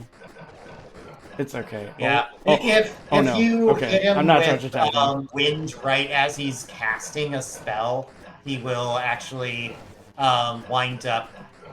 Oh, okay. Yeah, I'm He just will gonna wind up stand on not top of suffering you. any knockback, which makes this a lot easier. As is, will still be fine, but we really don't want him to have any opportunity to take any action. The fact that he takes knockback from wind is extremely fortunate to us and lets us trivialize the fight. Otherwise, he starts creating clones. I think it's a total of 4 extra enemies added over the course of the Yeah, fight. It gets really hectic it if you is ignore them insanely hectic, and he does a lot of damage. So, because we've skipped a lot of the yeah, game because we content. We're supposed to are. have 2 armor upgrades at this point, and Yeah, we have none. exactly. We have none. But yeah, if he's casting a spell right at the start, and you hit him with the wind spell, he literally just completely freezes up, and he cannot move. He cannot take any knockback, like, at all. So, We never wound up needing the yeah. The mana mana potion. potion. That's It's fine. fine, yeah. Okay. And that should do it. We actually have a fair bit of cash we can't realistically spend here. The issue at hand is that we are really far behind on essences. Essence is something you get from most boss fights. You get 2 of it, and that's what you use for HP and MP It's upgrades. Gatekeeper. This is the Gatekeeper has boss. crazy high stats, but his movement isn't like very fast, and you can slow him down a little bit if you hit him with multi-hits, such as the lightning spell that Rayma likes to use all the time. So basically quick. the strategy is keep Rio close in with Gatekeeper, because Rio can take those hits just fine. Rayma actually gets one shot, so we need to make sure he does not swing his chains in her direction. Yeah, that would be very bad. He did indeed fail to gatekeep. All right. So a little check-in with Ackler. Time for a jump scare. Not really. It's not a jump scare, but it's just funny. I hope you guys like big thrones. They're pretty cool. And so we're gonna take a look at this. So Ackler's supposed to be talking with his minions, but the game's confused about what state his room is in, so chair gone! Goodbye, chair. Yeah, hope you weren't too attached to that chair. He's supposed to slash at it angrily, but he's not there. Yeah, he's not there.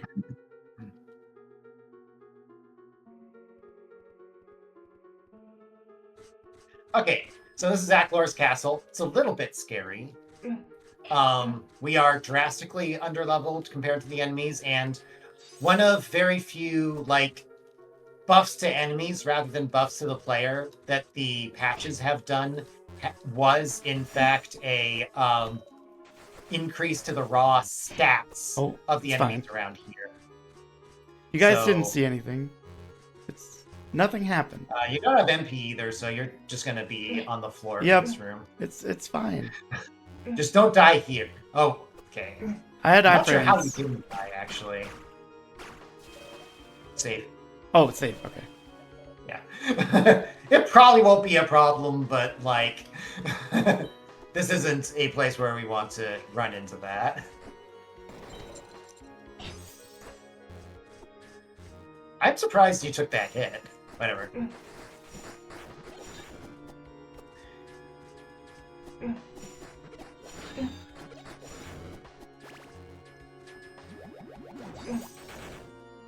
Oh, there's actually a thing up there. Didn't realize that. Revive me before doing the next fight.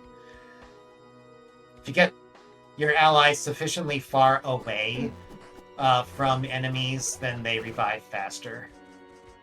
It's like a full screen distance, though.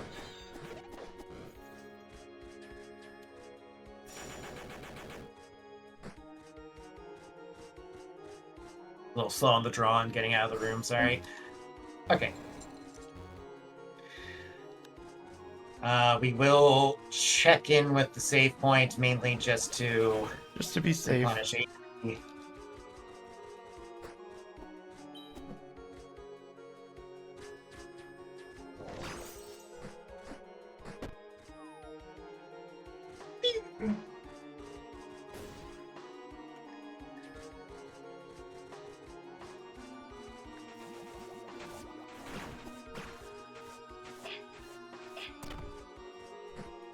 So you have to hit both of the levers on the rooms that are locked by keys.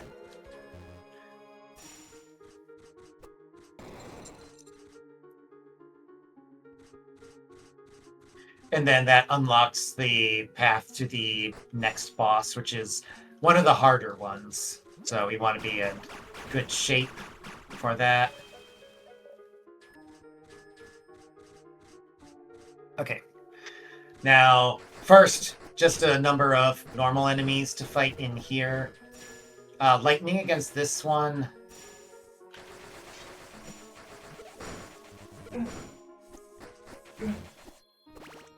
Okay, now take the left one and, like, freeze it and hit it into me.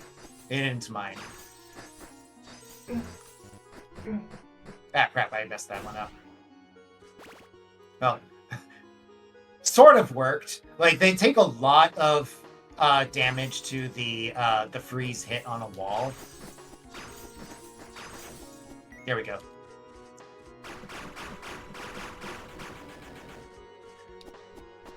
Oh boy, you ready? Yeah, I'm ready. It's or at least time. as ready as I'm going to be. Yep, it's time. Okay, here's that. hi, whatever. Yep. Took us a long time to remember the word constable, so for a while we just called him hi, whatever, and that name has stuck in our splits and whatnot. Anyway,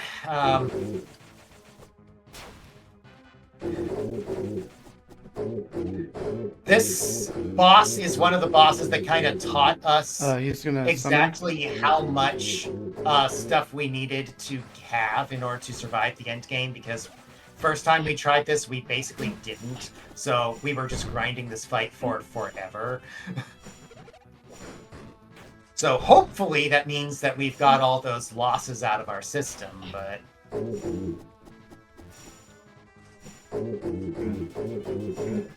Ah, crap. Oh. I did not respect the trail. Oh, yeah, no. there's a summon. That's unfortunate. Heal. You would die to the next hit against the barrier. Oh. I don't think you're going to be able to revive me until the guys are Okay. dead. So focus on that. Oh. Well, whatever. Oh, Okay, that was we'll do it very again. unfortunate. Yeah. But okay. It is what it is. Yeah. I needed to step like one tile to the right, and I just didn't. Oh. That's mine. Because I intentionally took the spear hit, that was intended, but then I took the lingering fire hit, and that I did not mean He's gonna to. summon? Already? Okay. Yeah.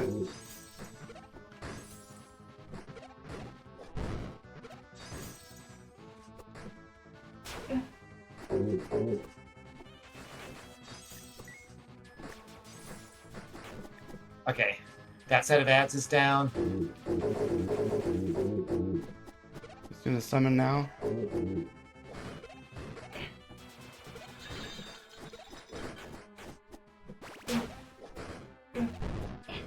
Oh, come on, game. Okay, so I'm going to revive you, and then I'm going to activate this. Okay.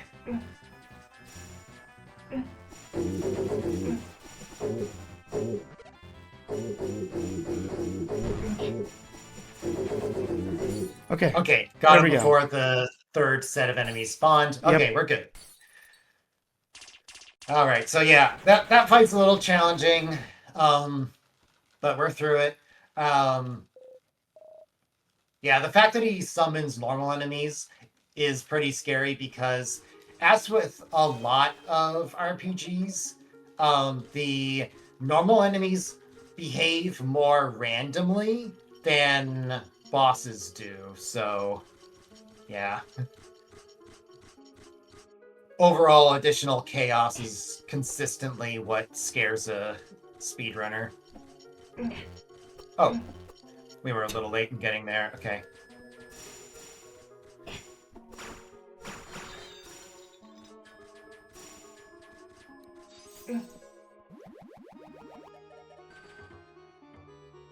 So one more out of bounds in order to skip this intended puzzle here. I'm going to freeze this guy and then swap. If the player that's on the correct layer... Swap. Okay. If the player that's on the correct layer dies there, we kind of get soft locked, so want to take that seriously. There's a dream going off to the next area. There's some optional game content, post-game type stuff that you can do in order to get a better ending. So you do want to do Bloodstone, right? So it's Sagestone and what's the other one? Right, Runestone, because that's irrelevant when you have Bloodstone on. Okay, this is a recent change to our rules. Oh, is there something else we need to do? My HP. Oh. You can have I would like to start at max health, please. I'm tired of playing on. It's the point of no return. The final threshold.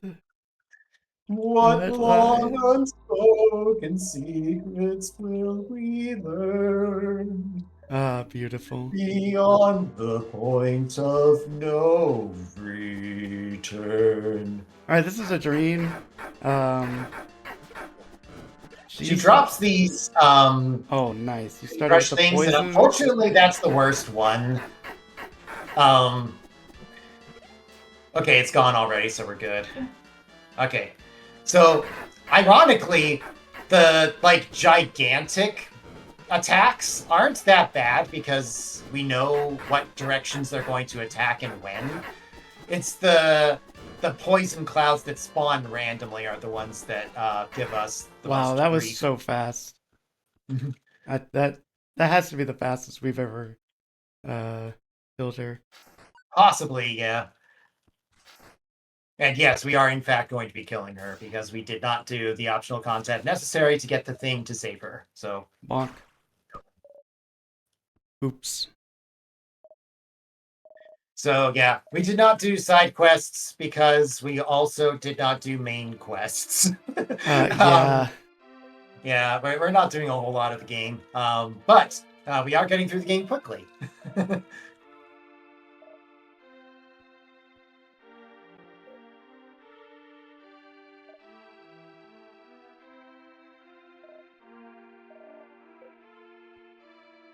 Okay, so quick little heartfelt cutscene here, and then after this, all of our enemies will be fighting our Aclor. Well, with one brief exception, but Aclor is kind of a tricky fight. We'll be doing the first segment twice because reasons. And then after that, there's the second phase of the fight, which is a lot more difficult, and we'll be focusing a lot on that. But in between phase 1 and phase 2, there is a fairly major plot spoiler. So I know everyone here is watching a speedrun, and generally speaking, you expect a speedrun to give you lots of plot spoilers. So you've been warned. After we go into the place that we go into after the first encounter with Aclor, at that point, if you don't want spoilers, so that you're going to play the game yourself and not be spoiled on that specific thing, then tune out at that point. But otherwise, we will be plowing on forward and completing the game, hopefully before too long here. Oh, hey, those minions are still there. Yep. They're not supposed to be. We're still not in the right state. But thankfully, Aclor's at least here so we can fight him. What magic is I have selected? The wrong one. Okay.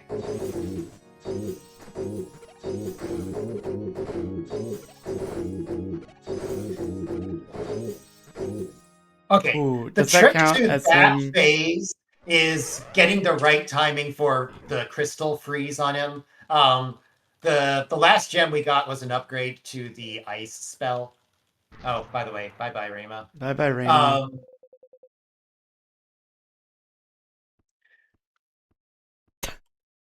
Oh, so, a quick question. yes. Uh, is he technically airborne when we defeated him? Oh wait, no, that only I don't matters think for it'll the. matter, Yeah. because the Okay. groom's Okay. going to be unloaded and reloaded before we fight him Okay. again. Yeah. It's not the same instance of the Right. sprite. Right. We did have a glitch one time where we defeated the first phase of the next encounter while Ackler had just jumped. And so he didn't touch the ground whenever the next phase began. We couldn't hurt him. This is Acklar's um, dimension, by the way. yep. Not a great place to be. No. Not a lot to do, and not a lot you're allowed to do either. You can't attack, you can't cast magic, you can't pause, you can't dash. Well, player one can't dash. The thing they did to prevent you from dashing only applies to player one. So, there you go. Let's dash.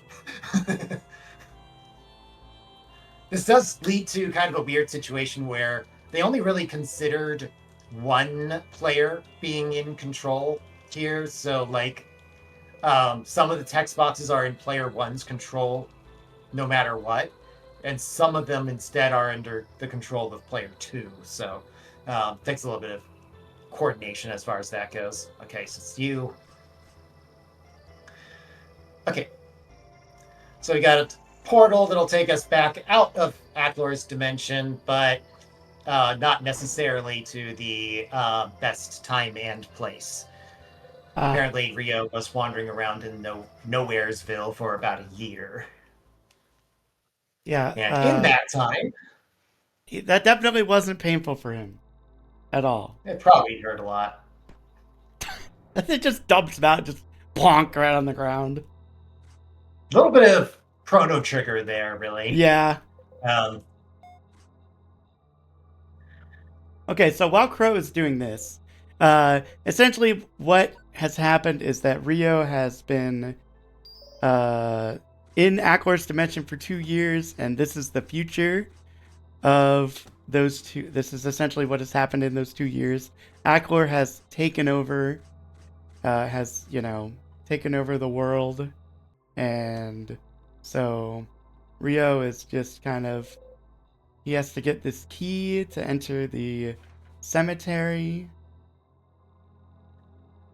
And yeah, so then he gets, yeah, he has to get 2 halves of the key.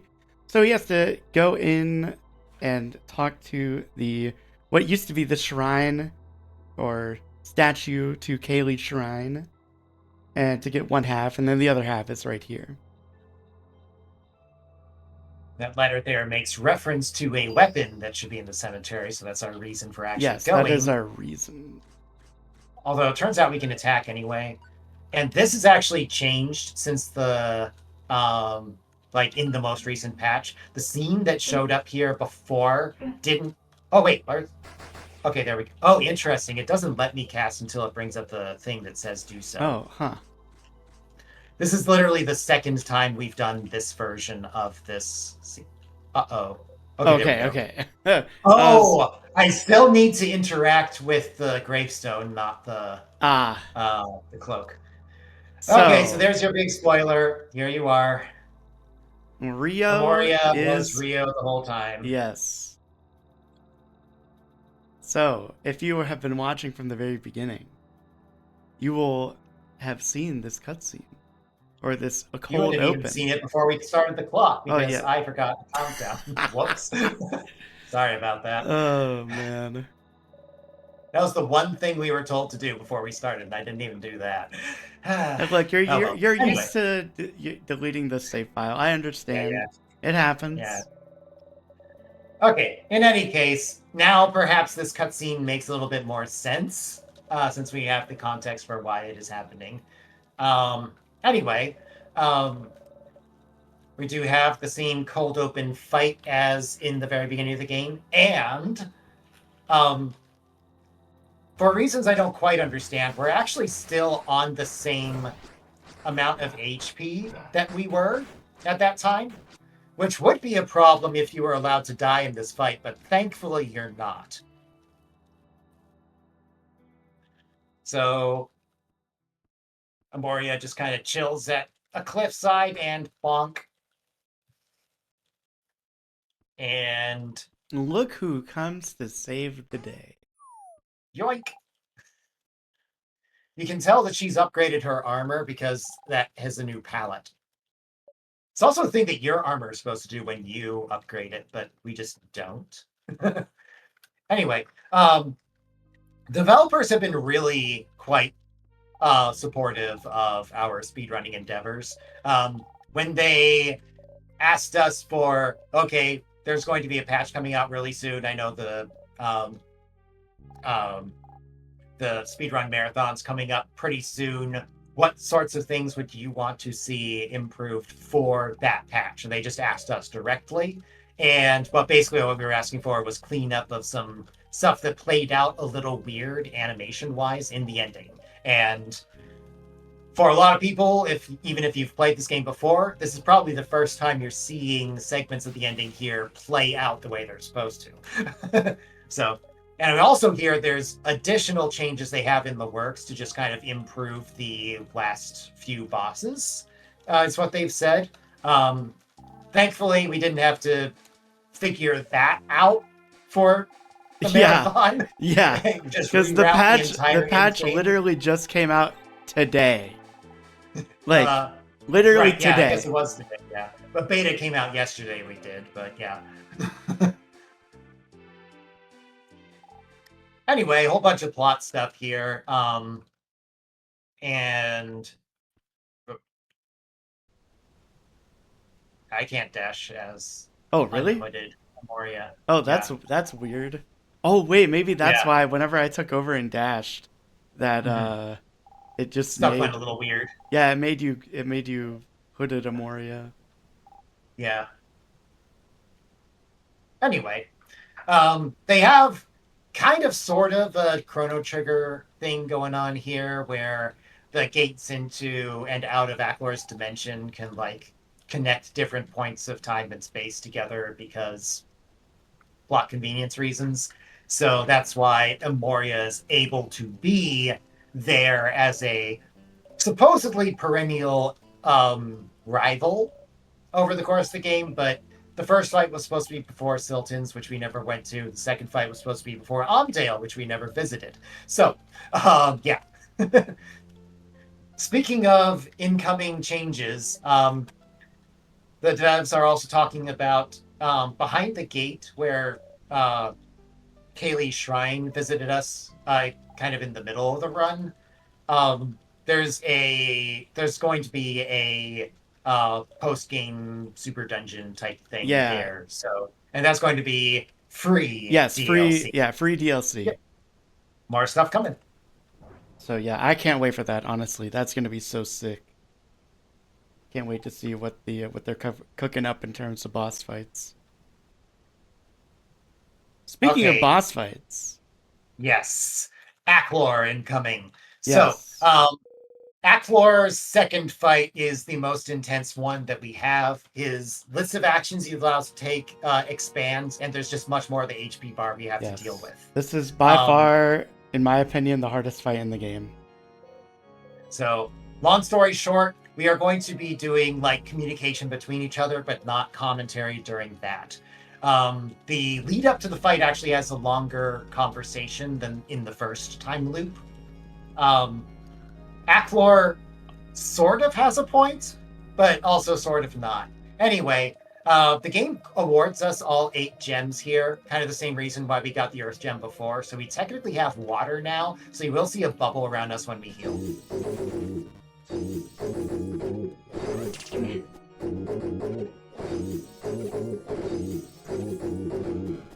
Okay, I thought we got him. we just... Okay.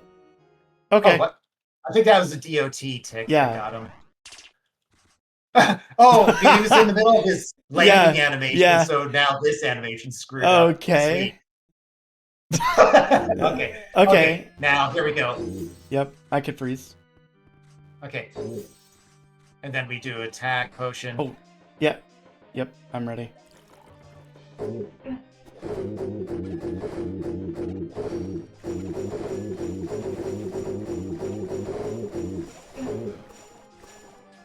Oh no! Wait, what do you mean? That's- Oh no! Oh yes! Hello? Well, I mean, okay, well, that's never happened before. So apparently, if you do a DOT tick to initiate the second phase of the fight, right as he lands, then his animations are screwed up and you just get a completely free win. That is not a thing that we have ever Whoa! observed before. Oh my I'm just hoping god! this part plays out right. What in the world? What was that? I cannot believe that. I cannot believe that. That is hilarious. Okay, well, I am normally when someone says that has never happened before, it's because the game has screwed up their intended tech in a way that doesn't come up. We just found new tech out of thin air, Yeah. so yeah, we're This, not complaining. this might world record. I'm not gonna lie. I mean, we'd have to we retime did it, die obviously. a couple times to Oh the yeah, dummies. that's Did true. die once to To- high whatever. Yes. So it probably Yeah. still Yeah. isn't Probably world not. record, but I don't. Yeah. yeah. Probably not. But it's gonna That be is close. a lot of time saved on Yes. that fight, though. Normally, there's like 3 laser spins before we get Yep. it done. Yep. Like part of what you saw is actually intended by us, right? We freeze him during the laser spin, and then he'll do the same duration of laser spin animation, even though the lasers have disappeared, and that is our big opportunity to attack. That's normal. What's not normal is for him to get stuck while trying to draw his sword. For I think that was supposed to be another jump, and my guess is because he was finishing up his previous jump, the new jump couldn't start. Yeah. And I think Matching I don't that know. again is an absurd ask, right? Yeah. Because Yeah. we would have to exactly calculate out the damage that we deal so that specifically I mean, a I DOT think it's not an attack possible. from us. I think it Got could him be an right as he attack. landed. I think it could be an attack. I think it's just when he lands. If he dies in the landing animation, Mhm. I think that's what caused it. I don't think it necessarily. I mean, that's my. I mean, who knows? It could be that it has We to don't be know. a specifically a damage over time effect, right? But Yeah, that's how we got it. But yeah, like, yeah, I yeah, guess maybe if we had a sword swinging right as he landed, maybe that would do it. Yeah. Who knows? Okay, anyway, this is the final boss. Also, it is not co-op, unfortunately. So we're gonna go. Yeah. We're all gonna cheer on Crow as he takes on True Ackler here. Definitely not Dark Gaia. Definitely not Dark Gaia, by the way.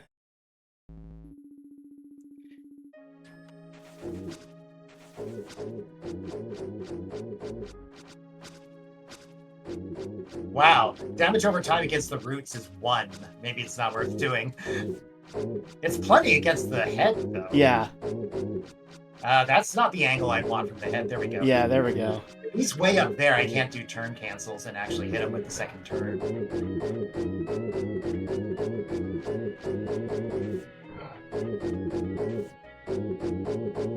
Oh, It'll be a 2 no cycle. one's That's kind of like, normal. it's okay.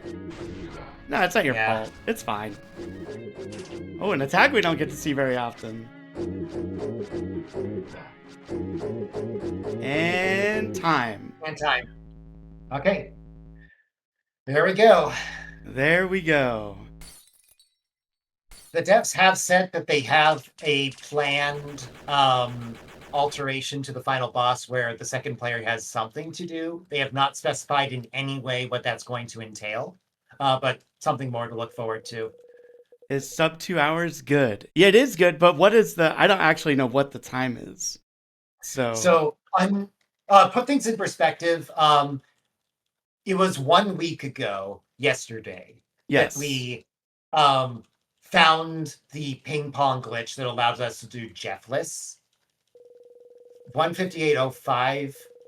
Is that yeah, that's world record? Yeah, that's world record. Oh, wait. The clock probably started a few seconds late as well. Okay, It's well, close. still, It's no. close. We'll have to take a look at it after. I think that's definitely a world record. That's definitely a world record because our PB was like, it was like 39 seconds. Yeah, definitely. world record. That is Oh, sick. they were already accounting for it. It was 157.55 on the display. Okay, at the time. yeah, yeah. So we'll have to correct from there. But yeah, that probably is a new world record. That is awesome. Largely off of the back of conveniently finding a brand new glitch, which we're not going to Oh complain about. man, that is so funny.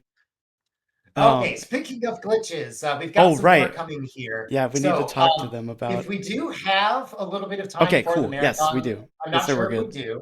Yeah. If they say we're good, great. So, the epilogue here is gonna be a little screwy. You see this room here?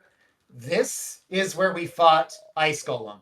What we were supposed to do after Ice Golem was go back to town and find out that Alvin, who we never met and never got to meet his chipmunks either. But anyway, he was supposed to betray us, and then in the scene after that, we would see Mala receive the letter that Rio sent on his way out towards Ildar. So that's the intended series of cutscenes there. But we never did that. So the game Yeah. has that queued up as the next thing that's supposed to happen when we go into Uriel Village. That's Rio's hometown, but it hasn't happened yet. So the game's going to seize control at that time, and weird stuff's going to happen. So we do still say last hit on last boss is when we call time, but we do still need to play this. But in any recording that is a recording of a world record, we always want to play out through the end screen to demonstrate that, yes, even though the game is in a glitched out state, we still can get there. Yes. And yeah, I just want to say thank you so much to the devs for being so just unbelievably active and talking to us about the game and the speed run, and being willing to just have a patch ready for today so that we can show off the game and not have the ending being like really oddly glitched with weird funky animations and stuff. So man, it's just such a privilege and honor to be able to showcase this run to you guys. Yeah, I love this game a lot. And I mean, we've only been routing this game for about 3 months. And I mean, when we started, the time was like 3 hours and 49 minutes or 52 minutes or something. Like, yeah. And in 3 months, we've taken that and we are now at, I mean, sub 2 hours, like 1 hour, 58 minutes and some odd seconds. Like, it's just so crazy. Like, the amount Yeah, of. it has been a very fun journey. Yes. So whenever Questing for Glory 8 was announced, at that point, I had literally never played this game. I just knew that this was a game Miridia was saying, hey, do you want to play this game with me at some point?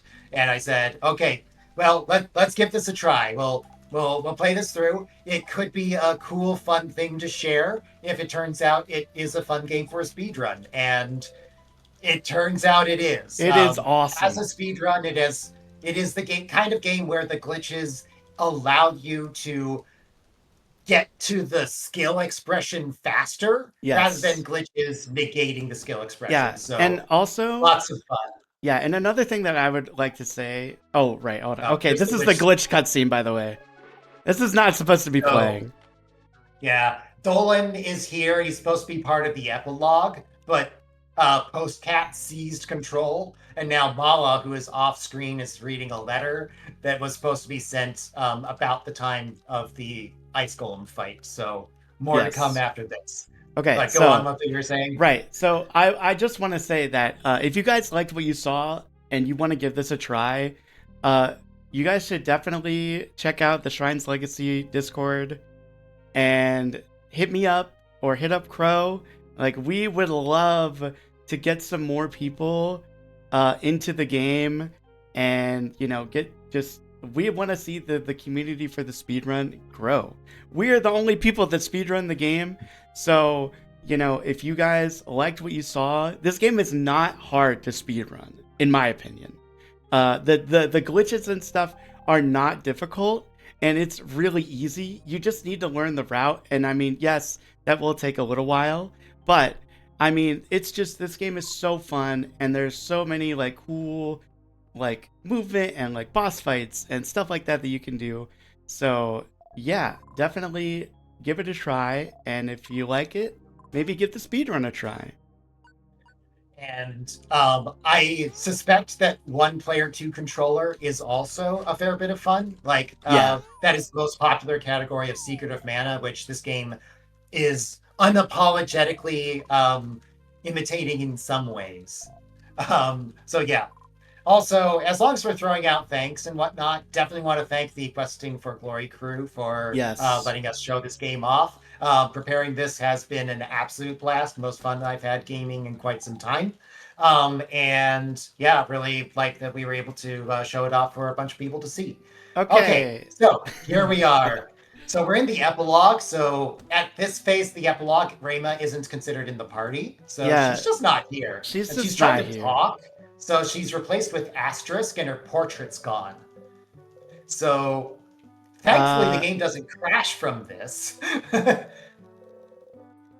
But yeah, now we have play control and we can go explore the world as Rio with currently a weapon unequipped, which isn't a thing you can generally do, but you can re-equip it if you want. Anyway, thankfully the game gets back on rails as soon as you get back into Euro Village. Then the next letter from a composed cat comes up, and this is part of the epilogue cutscene, and now we're back on rails, and the end will show up. oh man, this has been so fun. Okay. So that chest on the right there in Rayma's house, in a flashback, we were supposed to see her open that, and that had the ice gem in it. So canonically, I guess there's an extra ice gem just lying around there. Whatever. Anyway, that scene has a bit more purpose if a dream was saved, which is a thing you can do if you do some extra side quests. Um, but we didn't. If you do lots of side quests, you can actually talk with like everyone in the game gathers in Ural for a little celebration Yep. thing. You can also Obviously, we're not seeing that here because this is any percent. you can also talk to animals, and they say some really funny stuff.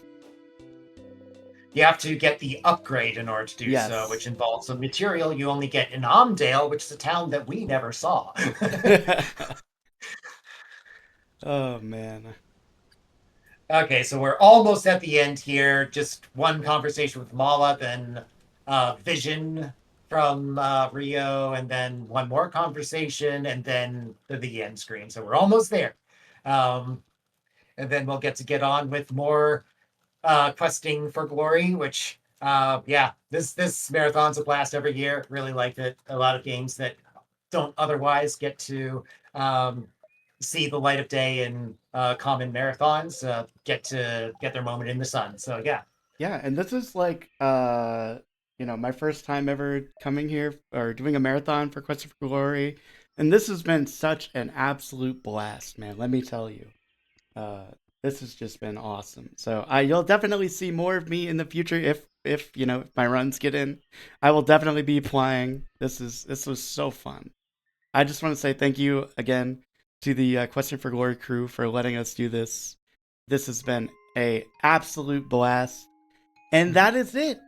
That All is the right. end. Thank you guys GG. so much for watching. It has been an absolute pleasure. And Yeah. GG. Yeah. Thanks. Goodbye. Yep, goodbye. We'll catch you guys another time. Yep. So long.